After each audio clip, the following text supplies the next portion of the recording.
La, kerai papei, pukui pajetekina kusha, mbae chapa. Bonjour. Hola. Bienvenidas y bienvenidos. Bienvenue à toutes et à tous. Bienvenue à tous à cette session de sentir penser pour l'interculturalité. Je vous disais lundi que notre objectif pour construire cette interculturalité, c'est d'écouter. C'est un projet pour le futur et il faut continuer à avancer. Je vais vous inviter à concevoir ce séminaire comme l'ouverture d'une porte pour la construction d'autres mondes et d'autres futurs. Il y a la phrase d'un poète, Julio Cortázar, que j'aime beaucoup. J'aimerais vous dire qu'il faut s'obliger et qu'il faut obliger la réalité à répondre à tous nos rêves. Lors de cette session, nous allons parler du thème qu'ils nous ont proposé cette semaine à l'école de l'Anthropocène. Nous allons essayer de l'envisager depuis la perspective des cultures que nous avons vues. Et aujourd'hui, j'aimerais vous poser la question de savoir ce que veut dire être un être humain et comment penser à la subsistance, au futur et au projet de l'humanité depuis le point de vue des peuples originaires. Nous allons diviser cette session en deux parties. D'abord, il y aura les présentations et puis ensuite les questions et la session de questions-réponses. Vous pourrez passer par Facebook, YouTube, Twitter pour poser vos questions. Et je vais commencer par un poème, comme j'aime le faire, et ensuite nous écouterons Maria Luisa. Ce poème vient d'une poétesse, Gioconda Belli, qui nous vient du Salvador et qui m'a connecté au côté féminin de l'Amérique. Bien sûr, nous ne sommes pas les pompes funèbres. Malgré toutes les larmes que nous avons avalées, nous avons la joie de construire quelque chose de nouveau et nous profitons du jour, de la nuit et même de la fatigue. Nous recueillons les rires dans le vent. Nous utilisons le droit à la joie pour trouver l'amour dans le pays lointain et se sentir heureux d'avoir trouvé un compagnon et de partager le pain, la douleur et le lit. Bien que nous soyons nés pour être heureux, nous sommes entourés de tristesse et de choses, de mort et de cachettes forcées. Nous fuyons comme des fugitifs, nous voyons comment les rides se développent sur notre front et nous devenons sérieux. Mais toujours, le rire nous poursuit, il nous talonne aussi. Et nous savons bien sûr rire et être heureux dans la nuit la plus profonde. Parce que nous nous sommes bâtis sur un grand espoir, un grand optimisme qui nous mène à notre but. Et nous marchons avec la victoire autour du cou, en jouant de plus en plus fort, et nous savons que rien ne peut nous arrêter, parce que nous sommes des graines et le cabinet d'un sourire intime qui va exploser bientôt sur les visages de tous. Bienvenue à toutes. Maria Luisa, bonjour, comment vas-tu ? Bien, bonjour, j'espère que vous allez bien, que vous avez bien dormi et que tout se passe bien aujourd'hui pour vous.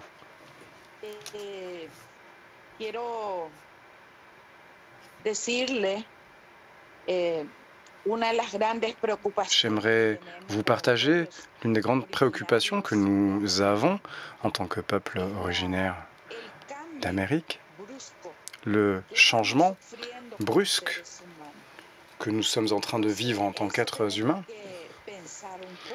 Eh bien, si l'on y réfléchit un petit peu, tous ensemble, nous arrêter et réfléchir à tout cela un petit moment, sur ce que nous faisons en tant qu'être humain sur cette terre. Et l'une des grandes préoccupations, c'est la destruction massive de notre foyer,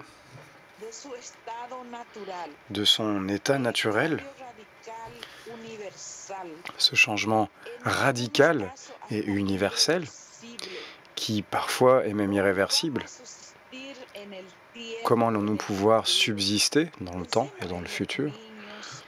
Essayons de penser aux enfants, à nos petits-enfants, à nos arrière-petits-enfants et dans mon cas à mes arrière-arrière-petits-enfants. Qu'allons-nous laisser? Aujourd'hui, la nature nous appelle et crie, hurle, nous demande ce que nous faisons en tant qu'êtres humains sur cette terre. Que faisons-nous? Et cela nous préoccupe en tant que peuple autochtone, cette destruction massive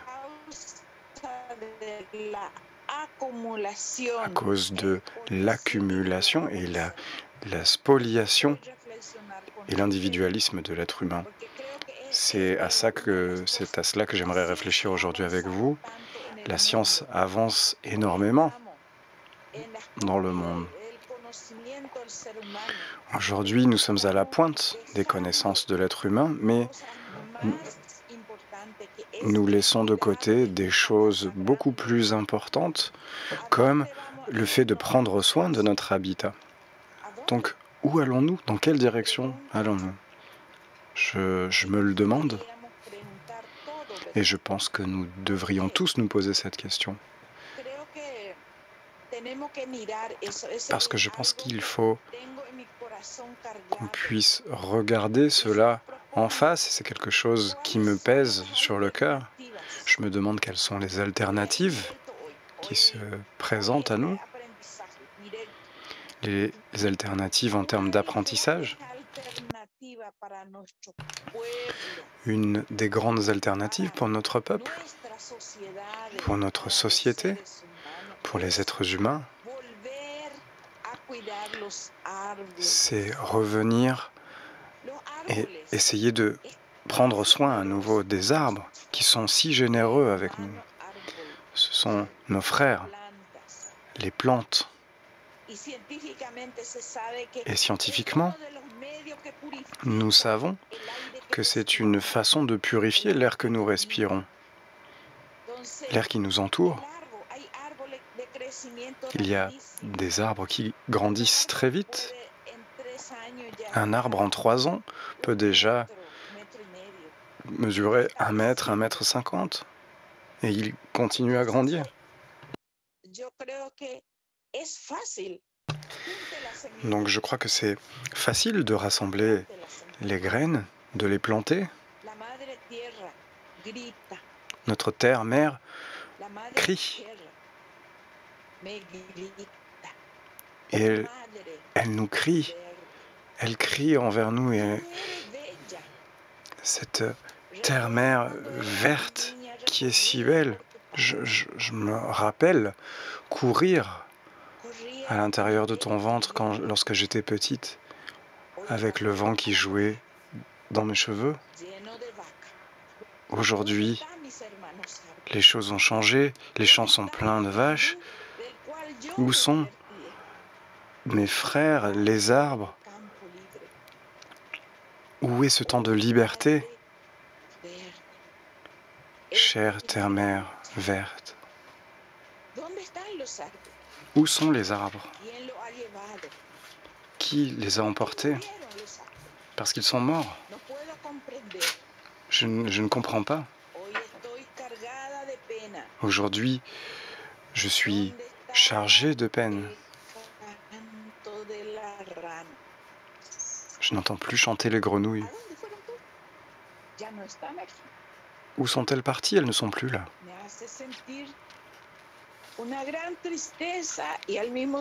Cela me rend très triste. Et en même temps, je pense au futur. Chère terre-mère, chère terre verte, je m'excuse car je sais qu'ils t'ont détruite. Mais je te promets, ma mère, que je ferai l'effort nécessaire, au moins de cultiver quelques autres arbres. C'est un poème que je vous dédie à tous. Et cette chanson, aujourd'hui, je suis rempli d'énergie et de spiritualité et j'espère que vous me comprendrez un peu pour le moins. Et voilà la chanson que je voudrais vous chanter.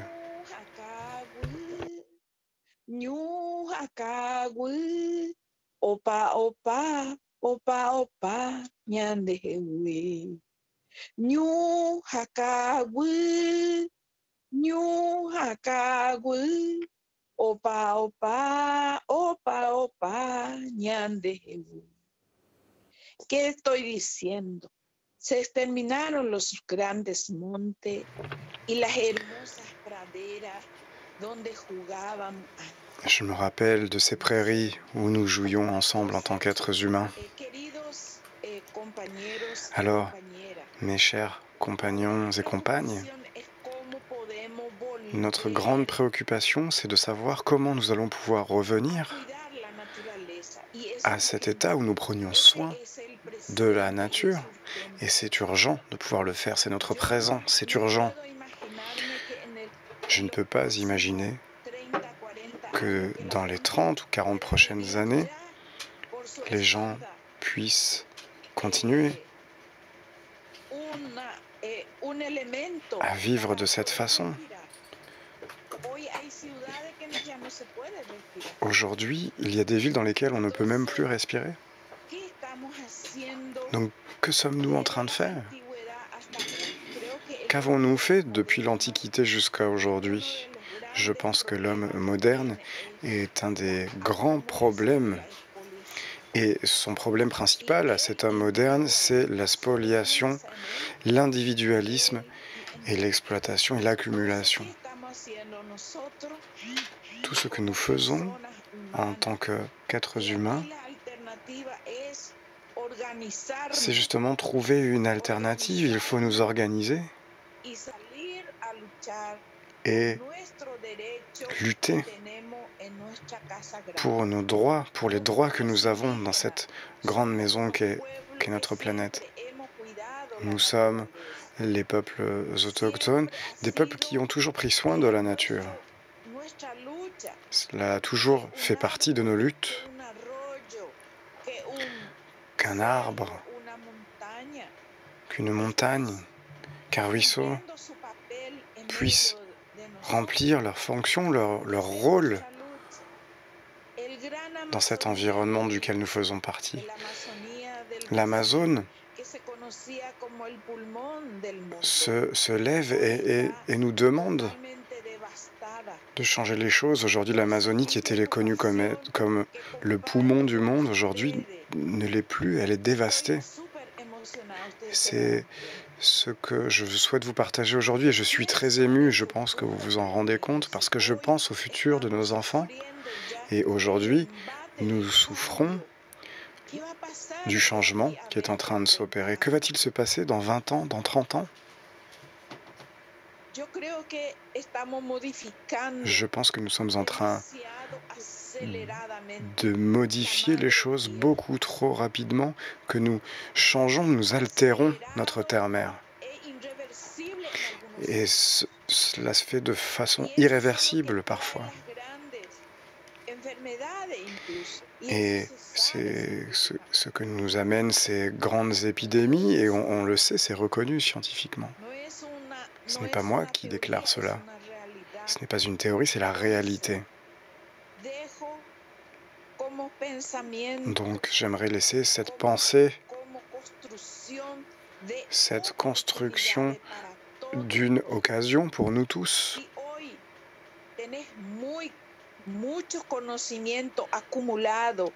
Et j'aimerais vous dire que si on a beaucoup de connaissances,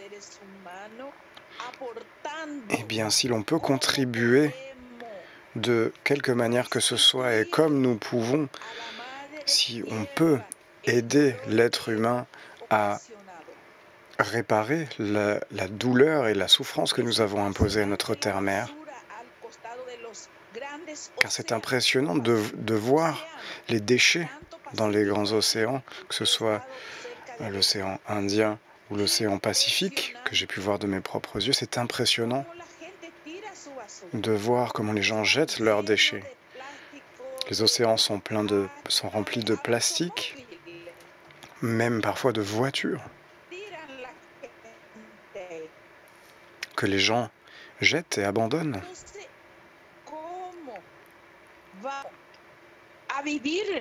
Alors comment va-t-on pouvoir vivre dans le futur?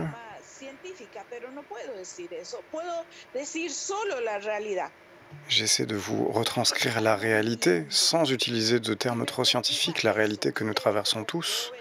Et cela me préoccupe pour nous, les jeunes, et pour nous-mêmes. Et nous devons continuer à nous battre. Et nous devons apporter des solutions alternatives à travers le dialogue et la construction de solutions possibles pour ce changement. Mes frères et sœurs, j'en arrive à la fin de mon intervention et j'aimerais, d'une certaine manière, à travers cette énergie, j'aimerais continuer à cultiver, à planter des arbres. J'aimerais planter cette année 100 plantes de plus et planter 100 arbres de plus. Je sais que ça va servir, même si c'est peu. Cela va servir à quelque chose. Et si nous pouvions tous avoir cette vision des choses, ce regard, avoir l'occasion, à travers notre esprit, de continuer à prendre soin de notre terre-mère et de mère nature et laisser quelque chose de positif à nos générations futures, ce serait fantastique. J'aimerais vous envoyer beaucoup de force, beaucoup de courage et vous dire que tout n'est pas perdu. Cela dépend de nous. Tout n'est pas perdu. Bien sûr que nous sommes à un point très urgent, nous arrivons à un moment très urgent, mais nous pouvons revenir en arrière. Il faut bâtir notre volonté et le dialogue, et à travers cela, nous arriverons au changement social et à un changement de pensée, de façon de penser, pour pouvoir prendre soin de notre habitat, Mère Nature et la Terre, notre Terre-Mère, et écouter à nouveau le bruit de l'eau, pouvoir sentir des fleurs, toucher les arbres et les prendre dans nos bras, écouter le chant des oiseaux. Ça, c'est la vie. Et c'est ça la vie. Je vous souhaite une très bonne après-midi et je vous envoie beaucoup d'affection et j'espère que vous avez pu au moins comprendre un petit peu mon message, même si ce n'est que 10% de mon message. Eh bien, je serai satisfaite, même avec 10%, parce que nous avons des cultures différentes, mais nous avons un langage similaire, très similaire, que sont les sentiments, et les sentiments positifs, et l'énergie positive. Bon après-midi à tous. Merci beaucoup, Maria Luisa. Et je vous envoie beaucoup d'affection. Et nous aussi, nous t'envoyons beaucoup d'affection.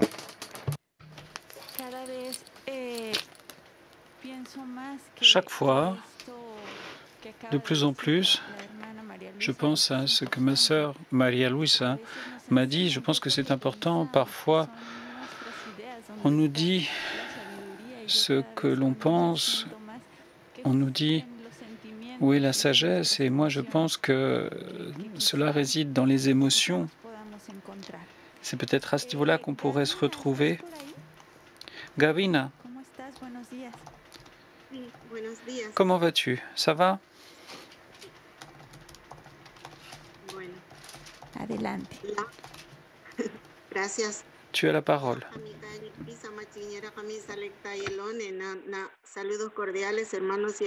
Je vous salue, mes frères et mes sœurs. Je suis heureuse de prendre part à ce jour. Je remercie également mon frère Jacinto qui nous donne l'occasion de partager une partie des traditions de mon peuple, le peuple Kom.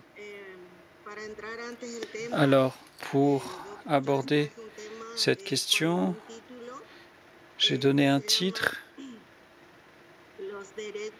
Le titre, c'est Les droits de notre mère, la terre, en langue Kom.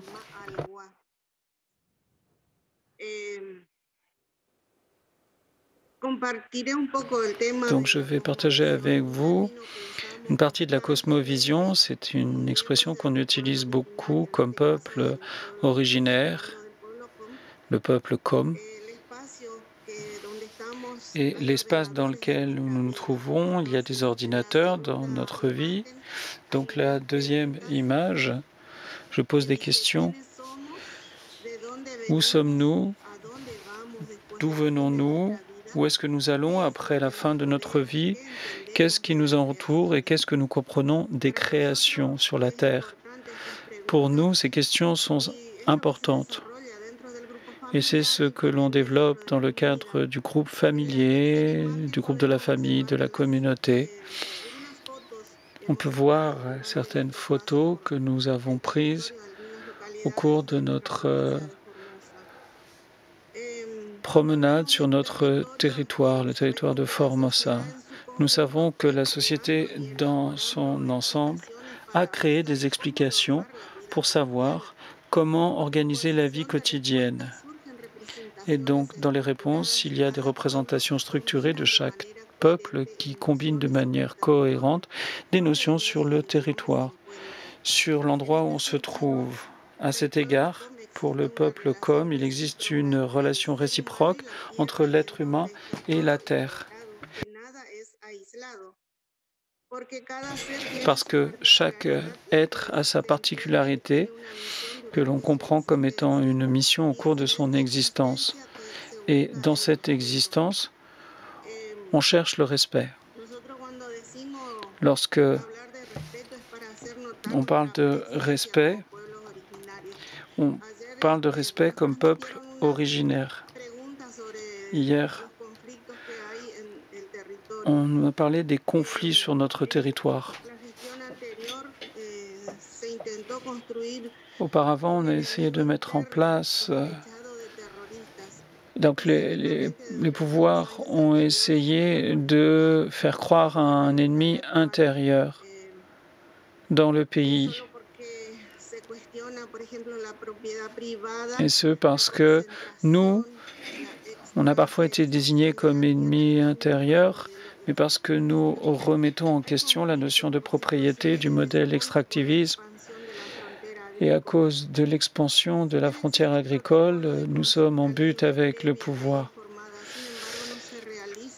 Normalement, il faudrait qu'il y ait des consultations libres, ouvertes et informées, mais cela ne se fait pas auprès des peuples originaires pour les méga-projets ou lorsqu'il s'agit de changer une formation éducative.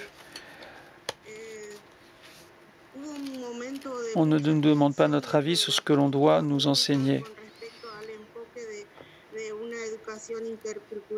Il n'y a pas d'éducation interculturelle bilingue. Il faut tenir compte de la ruralité et de la voix des peuples originaires. Et cette modalité devrait être prévue dans le cadre du système éducatif national. Et également, en disant que je suis du peuple Kom, on peut toujours chercher sur Internet des informations sur le peuple Kom. Et vous voyez qu'apparaissent à ce moment-là tous les conflits avec une communauté. Et c'est ce que l'on peut voir chez nous. Par conséquent, nous, lorsque nous nous présentons, on dit qu'on est de Formosa, ou on dit qu'on est du peuple Kom, on nous définit comme un peuple qui souffre d'un génocide.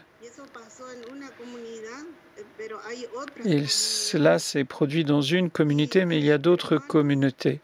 Et il y a des frères et des sœurs qui travaillent dans des écoles. Il y a des professionnels du peuple originaire, des professeurs, des étudiants dans les universités qui pratiquent la langue, la culture, dans des écoles où il existe une approche d'éducation interculturelle bilingue, mais on n'en parle pas de cela. Il y a des choses qui ne sont pas enseignées, dont on ne parle pas aux populations.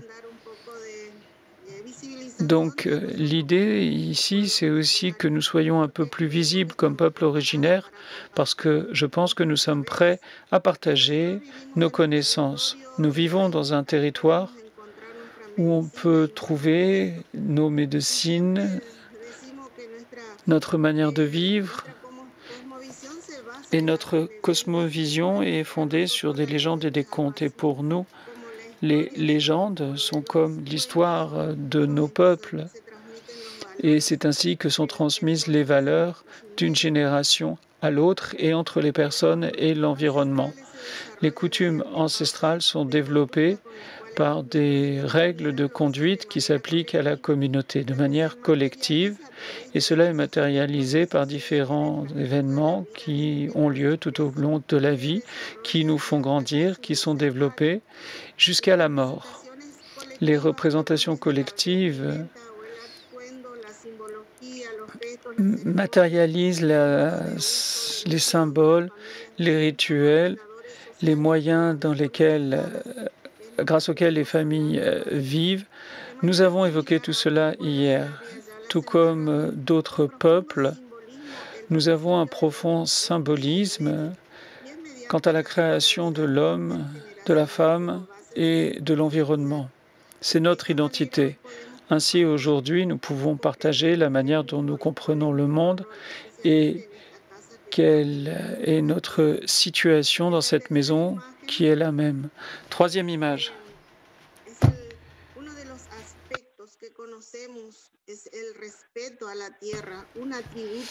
Et on voit un attribut sacré par excellence dans notre peuple, parce que l'on peut trouver diverses manifestations de symbolisme attribuées à la lumière, à l'énergie, l'utilisation de couleurs, de phénomènes chamaniques ou de moments de passage de la naissance ou à la fin d'une vie, ce qui s'appelle la réunification des êtres antérieurs.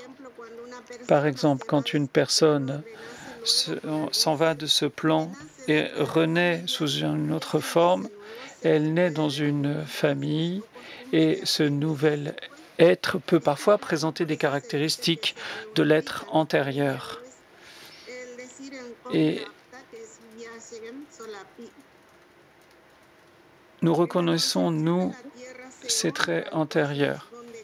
On reconnaît le cosmos où chaque être a une mission dans l'univers. Dans la troisième image, nous pouvons voir le soleil et la lune ils ont chacun leur mission. Donner le jour, donner la nuit. De la même manière, l'homme et la femme ont leur propre mission sur Terre pour la continuité de l'humanité. Tout comme le ciel et la terre, ce qui est masculin, ce qui est féminin, selon notre conception, rien ne naît de manière isolée. Et en matière de réciprocité, c'est tout ce qui existe, que ce soit un objet réel ou non, a son complément. Par exemple, quelque chose de réel, c'est ce que nous pouvons toucher, par exemple les hommes, les femmes et les objets qui nous entourent. Et ce que nous ne pouvons pas toucher, par exemple, c'est le jour et la nuit. Et il y a toute une multitude d'exemples où l'on constate cette complémentarité. Nous comprenons que la coopération réciproque est l'origine de la parité avec ce qui est, ce qui n'est pas. C'est un processus de complémentarité des opposés. En matière de complémentarité entre la Terre et l'être humain, qui fait naître la famille et le peuple. Il s'agit de l'union d'un homme et d'une femme pour pouvoir concevoir un peuple. S'il n'y a pas de coopération entre eux, s'il n'y a pas de conscience sur ce plan, s'il n'y a pas la conscience qu'il faut respecter et ne prendre que ce dont on a besoin, il y a les gardiens de la nature. C'est la raison pour laquelle le peuple Kom demande l'autorisation aux gardiens de la montagne lorsque le peuple Kom a besoin de nourriture, de médicaments ou d'eau. On ne prélève que ce qui est nécessaire et on laisse les aliments sur place pour que la terre puisse continuer à nous alimenter. Dans la coutume Kom, on tire un médicament de la nature, des racines, mais on laisse la majorité des racines, on ne prélève que ce qui est important pour que la plante ne meure pas. Il y a des principes importants que nous respectons comme peuple Kom, et ce depuis des milliers d'années. Par exemple, nous occuper de la terre parce que c'est notre maison et nous n'utilisons que ce qui nous est nécessaire pour nous alimenter, pour nous soigner et pour boire. Il s'agit également de protéger les oiseaux, de protéger les plantes et de protéger l'eau comme source d'énergie. Pour nous, chaque chant d'oiseau a son sens particulier. Les plantes nous alimentent, les plantes nous permettent de nous soigner. Et l'eau est nécessaire à toutes les personnes, à tous les êtres qui respirent. La réciprocité complémentaire a lieu tout d'abord dans la famille. La famille transmet cette valeur pour que cette valeur soit partagée dans la communauté. Et sur la base de ce principe, le peuple Kom survit et pratique ces principes jusqu'à aujourd'hui. Une image que j'ai trouvée, qui est une image un peu drôle, c'est la dernière image de ma présentation. Un homme un homme qui n'est pas Kom demande qu'est-ce qui se passe avec le monde, et un membre du peuple Kom répond, c'est qu'on a coupé la connexion avec l'esprit. Alors, j'ai mis cette image parce que je trouve qu'elle reflète bien l'actualité dans la recherche de solutions pour améliorer nos erreurs et corriger nos erreurs, nous, les êtres humains sur la Terre. Et pour finir, je veux partager un message du peuple Kom avec vous, c'est-à-dire que nous partageons chaque fois que cela est possible, dans tous les endroits où c'est possible. On peut le dire en Kom, mais je vais le dire en castillan. Il y a eu une époque où tout ce qui nous était donné, on le recevait sans protester. Il y a eu un temps de résistance où il y a beaucoup de sang à couler pour que nous défendions notre territoire. Et aujourd'hui, nous sommes dans un temps de survie où chaque être a besoin des autres êtres. Et en ce temps, nous disons, nous sommes présents, nous sommes vivants. Et nous ne voulons pas être perçus comme des ennemis parce que notre maison, c'est la Terre. La Terre a besoin de nous pour que le monde soit meilleur. Merci beaucoup. Merci beaucoup, Gavina, d'avoir partagé avec nous, hommes et femmes, ta vision. Depuis le premier jour, elle nous a expliqué cette dimension morale qui est si importante pour l'époque que nous sommes en train de vivre et pour la crise que nous traversons. Et moi, j'aimerais reprendre deux choses qui ont été répétées à plusieurs reprises. C'est la réciprocité et ce que signifie ce concept sur le plan moral et l'utilisation de tous les amis, hommes, femmes, du verbe soigner, s'occuper de. Ce n'est peut-être pas le sens qu'on lui accorde actuellement. Et il me semble que c'est fondamental de bien comprendre ce que nous proposons en disant nous occuper de la terre, soigner la terre. Merci beaucoup. Donc nous allons maintenant passer à notre communauté Warpe qui nous tient tant à cœur. Pukuy, mes frères, Pukuy, mes sœurs.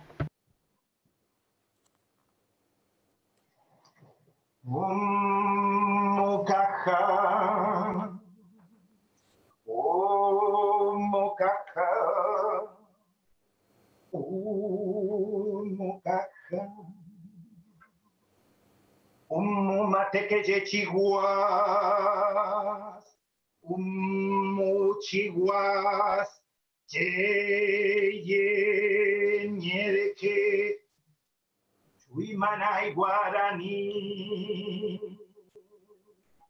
pican mutakte chiguas, pican guarani, mutakte chiguas, Oku ko Sawa matekeje chihuas pincanta umutakte chihuas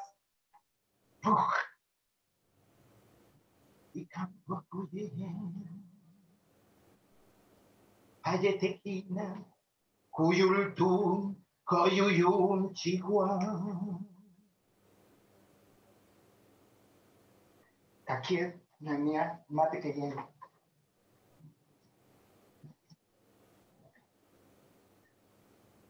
Totoko tente. Totoko tente. Totoko tente. Totoko tente. Chai karibu kucha. Ektate polo.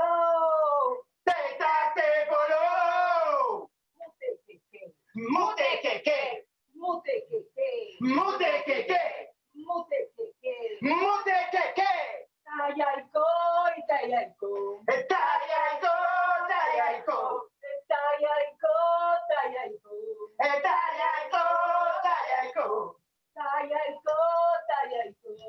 Tayaiko.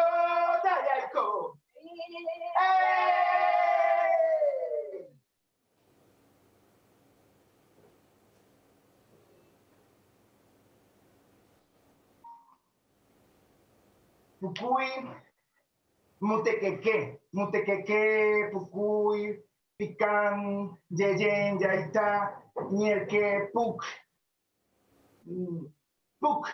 ajiasim, puk chiguas matekeyen, chului, umutaktet kawa matekeyen, chiguas, puchipucha, matekeyen, mutekeke.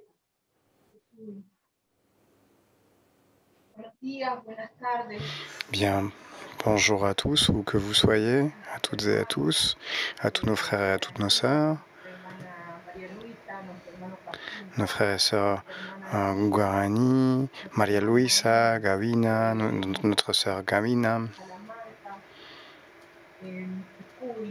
Pukuy, merci du fond du cœur et nous remercions le Grand Esprit pour ce cercle de protection, malgré la distance, mais que nous ressentons du fond du cœur.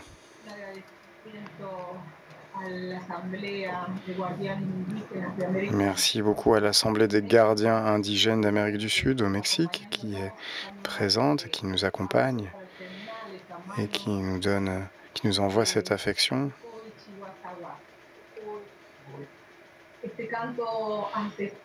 Ce chant ancestral que nous venons de réaliser est un chant de remerciement au Grand Esprit, à la montagne qui nous fournit les graines des fruits pour nos corps, pour nos cerveaux, pour nos esprits, qui nous alimentent.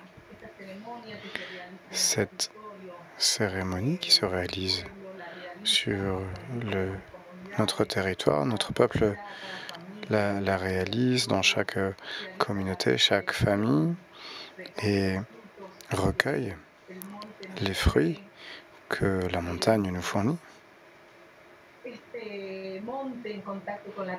Cette montagne qui est en contact avec la terre, avec l'eau, avec le feu, avec la pluie, avec les animaux, avec nous-mêmes, avec le grand esprit, avec les étoiles, avec la lune, avec le soleil, eh bien cet échange énergétique entre eux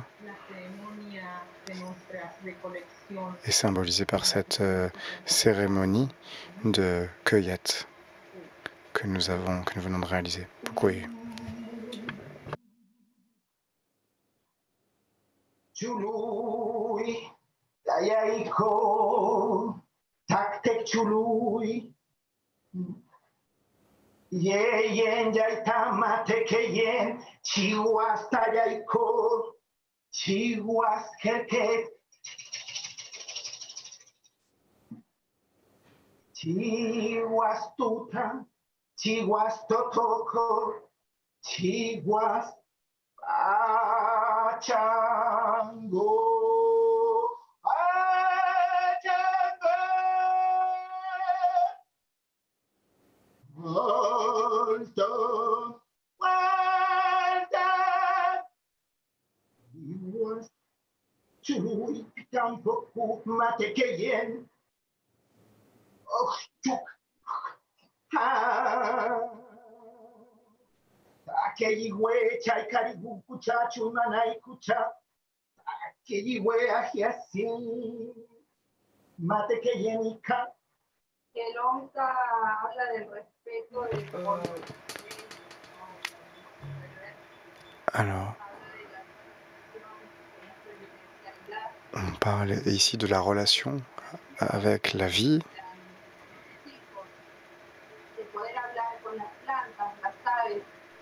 On peut parler avec les plantes, les oiseaux. Et lorsque l'on est enfermé, entre quatre murs, on ne peut pas voir l'amour, on ne peut pas avoir cet équilibre de la connexion ancestrale avec les jeunes qui viennent de la terre du Nord, avec l'eau du Sud, avec le soleil et la lune, avec nos ancêtres. Et avec les airs, et puis aussi avec le soleil et la lune. Pukui.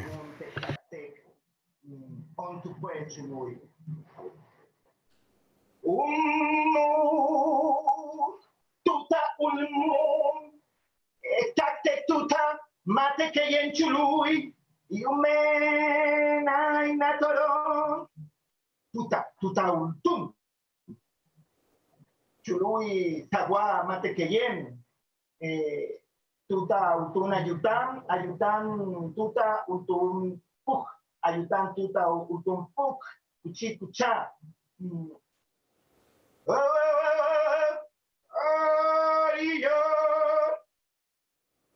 Chihuas, taqueyigüe, yajukuni atawe, chihuas, ayutam, chului, chicheta, namangüey, kuchi, kucha, picam, pocu, yeyen, yaitan, yerke, tuyum, yerkech, chihuas, ayutam. Nurunya ayutan Arturo. Las palabras de Lonta. Pukui. Ces mots qui transmettent l'importance de l'éducation comme protection de la nature, l'éducation primaire, première, l'éducation de toute la famille, que nous soyons des hommes, des femmes, des enfants, pour toute la nature et le cercle et l'union, cette affection, le fait de ressentir, tout ceci c'est de l'éducation pour tous nos peuples. C'est comme ceci que nous arriverons à dialoguer et que l'écoute soit un dialogue et que nos connaissances soient des connaissances universelles. Que ce soit des connaissances terrestres et que nous soyons tous unis, que tous les peuples soient unis. Pukui.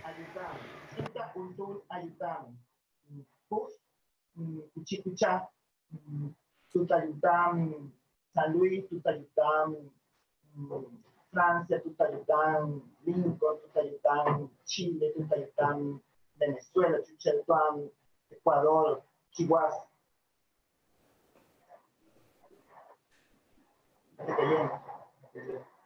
Jujuy.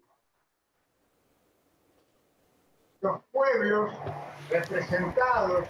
Les peuples représentés par les êtres vivants, par l'union à travers tous les territoires, et la façon dont on nous a transmis ces connaissances à travers nos ancêtres, et nos ancêtres vivent à travers nous, et ils nous donnent la force de découvrir ces connaissances pour le monde entier. Pourquoi?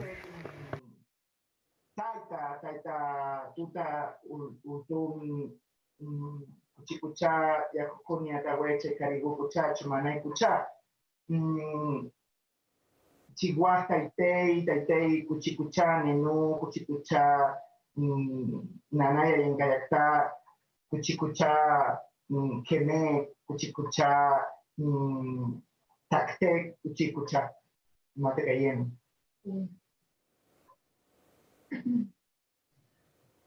Uno de los tantos derechos que tenemos los pueblos originarios.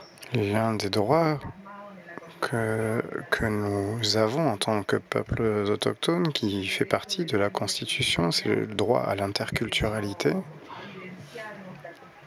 le droit à faire vivre notre culture à l'école,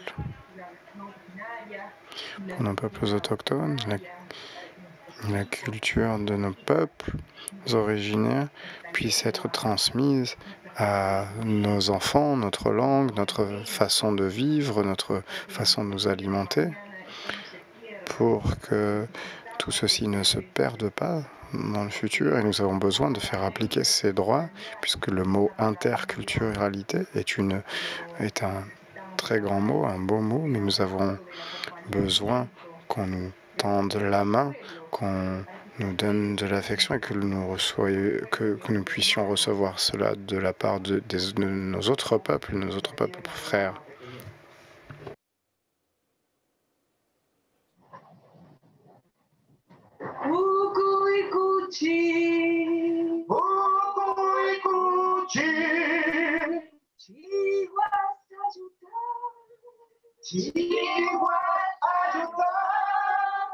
Mucha ayudan, mucha ayudan.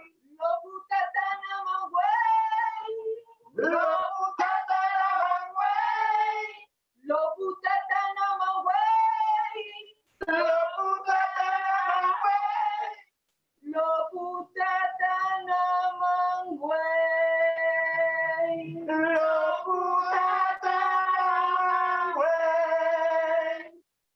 Y alegría encontrarnos.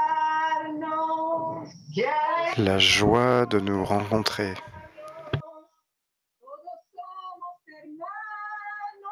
Nous sommes tous des frères et sœurs.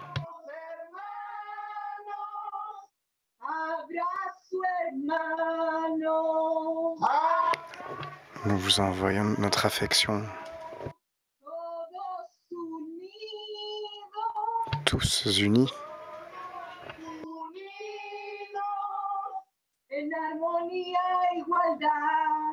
Dans l'harmonie et l'égalité.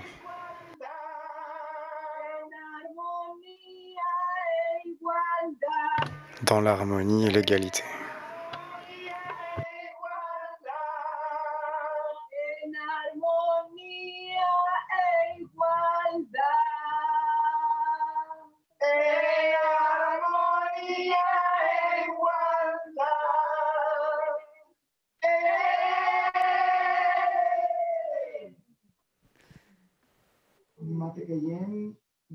Chihuahua, Sagua, Ayután, Cuchicuchá, Pellita, Cuchicuchá. Uy, un agradecimiento. Bien, nous vous remercions à travers notre affection et du fond du cœur et de notre esprit. C'est un remerciement pour nous rapprocher de vous, à tous ceux qui participent à cette cérémonie à travers leurs écrans, et nous remercions tous nos frères et sœurs qui ont reçu cette cérémonie. Nous souhaitons aussi remercier l'école urbaine et l'Université de Lyon en France qui nous a permis de rentrer en contact avec vous. Nous aimerions aussi remercier l'Assemblée des gardiens autochtones d'Amérique du Sud au Mexique qui nous a permis cette rencontre. Merci beaucoup.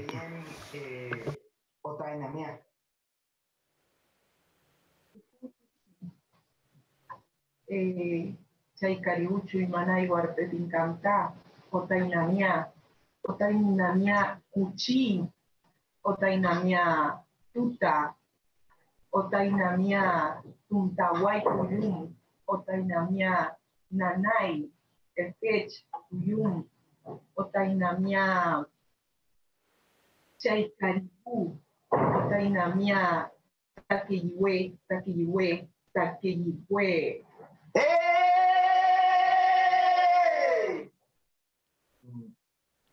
Bueno, acá la hermana y autoridad de ese círculo de... Avec l'autorité de ce cercle de femmes et d'éducation, avec ce chant, avec ces mots que nous utilisons, avec ces mouvements, eh bien le peuple Huarpe le dit, comme le disait la chanson, nous avons besoin d'amour et de beaucoup de joie aussi. Et c'est ce que nous demandons à l'Université de Lyon en France, à cette école de l'Anthropocène, que nous puissions tous ensemble montrer aux autres universités que bien sûr que l'on peut respecter, écouter, penser, ressentir l'amour, nous envoyer de l'affection et être frères et sœurs malgré la distance. Par exemple, Maria Grace Salamanca, nous la considérons comme une sœur et nous sommes très contents, nous nous sommes connectés hier, nous nous sommes connectés pas par cette technologie, mais entre nous. Et je pense que c'est ce que nous souhaiterions transmettre en tant que peuple Huarpe, en étant aussi loin de nos frères et sœurs français. Eh bien, nous nous unissons, que nous soyons peuples autochtones ou non, pour pouvoir aimer nos maris, nos femmes, nos enfants, notre communauté. Et donc, la famille, ce ne sont pas seulement les êtres humains, mais c'est aussi la montagne, pas seulement pour recevoir de l'oxygène, c'est comme notre père, notre mère, nos enfants, mais aussi les animaux que nous aimons. Et comme disait notre sœur, lorsqu'elle parlait du fait d'être enfermée entre quatre murs, eh bien les animaux aussi parfois sont enfermés, ne peuvent pas recevoir d'aide et demander et montrer que la nature s'exprime. Et il faut l'écouter, il faut interpréter par exemple les cyclones, les tremblements de terre, la voix du vent, des ouragans, les pierres, les montagnes, les nuages lorsqu'il pleut, les raz-de-marée. La nature nous parle. Ce n'est pas comme lorsque notre père ou notre mère s'énerve lorsque nous avons fait quelque chose qu'il ne fallait pas. Eh bien, la nature nous parle aussi. C'est pour cela qu'il faut nous unir en tant qu'amis pour pouvoir comprendre de façon individuelle d'abord. Chaque maman, chaque papa, chaque homme, chaque femme doit améliorer son propre rapport à soi, pas seulement aux gens qui sont loin, mais d'abord à nous, Par exemple, nous demandons à Maria Grace Salamanca, notre sœur, qu'elle puisse s'unir avec l'université et avec l'université de Saint-Louis, que nous puissions nous unir à la communauté scientifique en tant qu'enseignants et se mettre à 100% au travail, puisque nous avons besoin de nous comprendre et que nous puissions comprendre et que tout le monde puisse comprendre notre langue et avec les ressources humaines nécessaires. Nous ne sommes pas allés à l'université, mais nous avons fait l'université de la vie à 40 à 50 ans. C'est notre titre honorifique. Que nous puissions tous nous unir. Et je m'excuse s'il faut que je termine parce que je ne vois pas ta main qui se lève. Et oui, c'est vrai qu'on arrive à la fin de notre temps, mais je pense qu'on a compris l'idée. Merci beaucoup, Miguel, et on va continuer avec Jacinto. Muchas gracias.